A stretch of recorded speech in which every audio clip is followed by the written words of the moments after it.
आपके इसमें कुछ पॉइंट्स हैं युद्ध को लेकर कि जिस तरह से विश्व में जगह जगह युद्ध शुरू हो जाते हैं, इस पर कैसे आप काम कर रहे हैं? देखिए, एक अजीबोगरीब बात है। मैं जब बहुत अपने स्टडी लाइफ में था तो मैं पूरे यूनाइटेड नेशंस का स्ट्रक्चर पढ़ता था और भारत का कॉन्स्टिट्यूशन भी पढ़ता था। उसमें मुझे लगा कि देश के अंदर तो कानून का शासन है, रूल ऑफ लॉ, लेकिन दुनिया के लेवल पर कोई कानून का शासन नहीं है। वहाँ हम किसी के घर में आग लगा दें तो वो मेरे खिलाफ मुकदमा करेगा और पुलिस मेरे को गिरफ्तार करेगी, अदालत मुझे सजा देगी। लेकिन दुनिया में एक देश का राष्ट्रपति किसी दूसरे राष्ट्रपति के घर में आग लगा दे, तब वहां न कोई पुलिस गिरफ्तार करेगी, न वहां पर उसकी कोई अदालत सजा देगी, न वैसे मामले में मुकदमा दर्ज करने के लिए कोई दुनिया का थाना है। इंटरनेशनल कोर्ट मानते हैं कि वहां इंटरनेशनल कोर्ट तो बिना दांत के और बिना नाखून के है, उसकी भूमिका सलाहकार की है। इंटरनेशनल क्राइम कोर्ट ने वारंट जारी किया हुआ है नेतन्याहू के खिलाफ, जेनोसाइड, ह्यूमन जेनोसाइड का। कौन सी पुलिस है दुनिया की जो जाके नेतन्याहू को अरेस्ट करेगी? ऐसी कौन सी पुलिस है जहां उनका मुकदमा चलेगा, जहां उनके खिलाफ सजा होगी? कौन सी दुनिया की जेल है कि कोई देश का राष्ट्रपति गिरफ्तार होगा तो किसी देश का प्रधानमंत्री गिरफ्तार करके रखा जाएगा? तो कहां से कानून बनेगा? यस, ये ट्रीटी से बनेगा। जैसे दुनिया में तमाम संधियां हुई हैं, समझौते हुए हैं, इसी प्रकार पूरे दुनिया के राष्ट्रपतियों को, प्रधानमंत्रियों को मिलकर के एक ट्रीटी संधि करनी पड़ेगी कि दुनिया में कोई भी देश का राष्ट्रपति या प्रधानमंत्री किसी दूसरे देश पर हमला करेगा तो ये हमला एक घर का हमला दूसरे घर पर माना जाएगा। उसके मामले में दुनिया की कोई थाना होगा, उस थाने में एफआईआर दर्ज किया जाएगा, उसमें विधिवत अरेस्टिंग होगी, उस पर जांच होगी और जांच के बाद कोर्ट में मुकदमा चले और मुकदमे में उसको अगर गलती पाई जाती तो सजा मिले। इस तरह का जो डर है जो देशों के नागरिकों के बीच में है, इसीलिए वो अपराध नहीं करते। यही डर दुनिया भर के राष्ट्राध्यक्षों में पैदा होनी चाहिए। तो देश भर के जो दुनिया भर के देश हैं उन तक अपनी बात आप कैसे पहुंचाएंगे? ये देखिए, इसके लिए हमने काठमांडू में इंटरनेशनल कॉन्फ्रेंस में 2 प्रस्ताव पास किए और 10 अप्रैल पिछले साल 2024 को हमने 192 देशों के राष्ट्रपतियों को अपना रिप्रेजेंटेशन भेजा और उसमें ये जो बातें हम आपको कह रहे हैं, ये सारे सुझाव हमने उनको दिए और उनको कहा कि भाई एक ट्रीटी बनाओ, और वो ट्रीटी का ड्राफ्ट भी हम बना के देने को तैयार हैं। उसमें हमने उनसे रिक्वेस्ट किया कि यूनाइटेड नेशंस ऑर्गेनाइजेशन को अपग्रेड करके यूनाइटेड नेशनल गवर्नमेंट बना दिया जाए, यूएनजी बना दिया जाए। जैसे 2015 में जब वर्ल्ड वार हो गई तो उसको अपग्रेड करके फिर यूएनओ बनाया गया, यूएन लीग को यूएनओ बनाया गया, यूनाइटेड नेशंस ऑर्गेनाइजेशन। इसी तरह अब यूएनओ दुनिया में वार नहीं रोक पा रहा है, ग्लोबल प्रॉब्लम्स को नहीं रोक पा रहा है, इन्वायरमेंट की प्रॉब्लम्स को नहीं रोक पा रहा है, इकोलॉजी की प्रॉब्लम्स को नहीं रोक पा रहा है, तो वो डिफंक्ट हो गया है। ऐसी स्थिति में उस इंस्टीट्यूशन को अपग्रेड करने की जरूरत है। यह रेजोल्यूशन, ये प्रस्ताव हमने रिप्रेजेंटेशन की शक्ल में पूरी दुनिया के 192 देशों के राष्ट्रपतियों को भेजा है जो यूएन के मेंबर हैं, इंक्लूडिंग। रिप्लाई आया? अभी देखो, ये भी एक गजब की बात है। इसमें फिर पूरी दुनिया की संधि है कि एक देश के नागरिक का कोई प्रस्ताव अगर दूसरे देश में जाता है और उस देश का नागरिक, सरकार उनको जवाब दे देती है दूसरे देश के नागरिक को, तो ये उल्लंघन माना जाता है। अरे हाँ, मतलब ये भी गजब की बात है। ये गजब का राजनीतिक अंधविश्वास है। सर, आप जिस पॉइंट पर काम कर रहे हैं, मुझे लगता है ये तो बिल्कुल एक नई बात हो गई।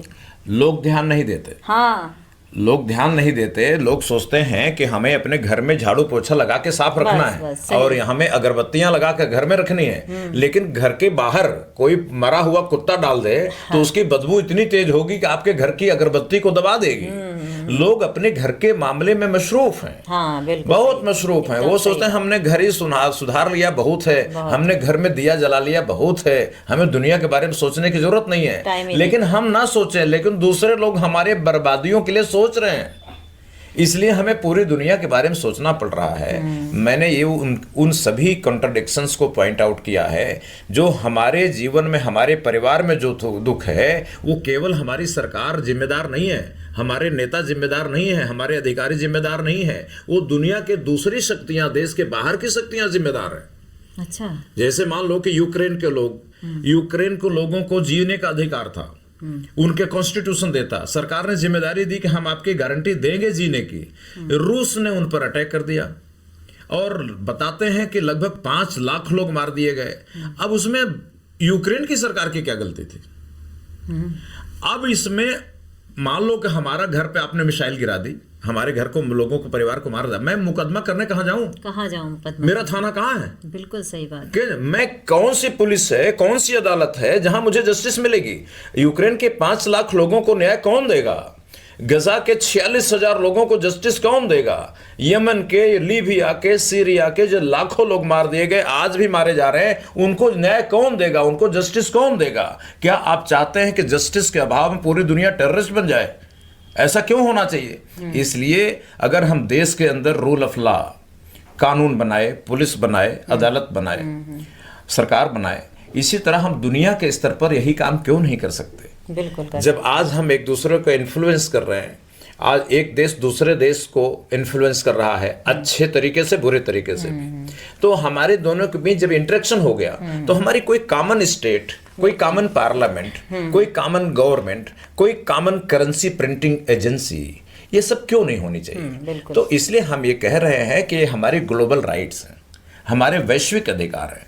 युद्ध से सुरक्षा पाना मेरा देश का अधिकार नहीं है, हमारा वैश्विक अधिकार है। इसी तरह से हमारी धरती सुरक्षित रहे, इतनी गर्म ना हो जाए कि पूरी हम लोग मर जाए या हमारी स्किन डिजीज हो जाए, हमें कैंसर हो जाए। तो धरती को एक सुंदर धरती, सुरक्षित धरती, हेल्दी धरती पाना, ये हमारा ग्लोबल राइट है, ये हमारी सरकार नहीं कर सकती। इसलिए हमारे जितने भी ग्लोबल राइट हैं, ऐसे 21 ग्लोबल राइट्स, अगर हम मान लो किसी दूसरे देश की लड़की से प्रेम करते हैं तो उससे शादी कर पाना, विवाह कर पाना मेरा ग्लोबल राइट है। मैं दुनिया के किसी भी देश में जाऊं, वहां पर पढ़ लिख पाना, वहां से रोजगार करना, रोजी कर पाना मेरा ग्लोबल राइट है।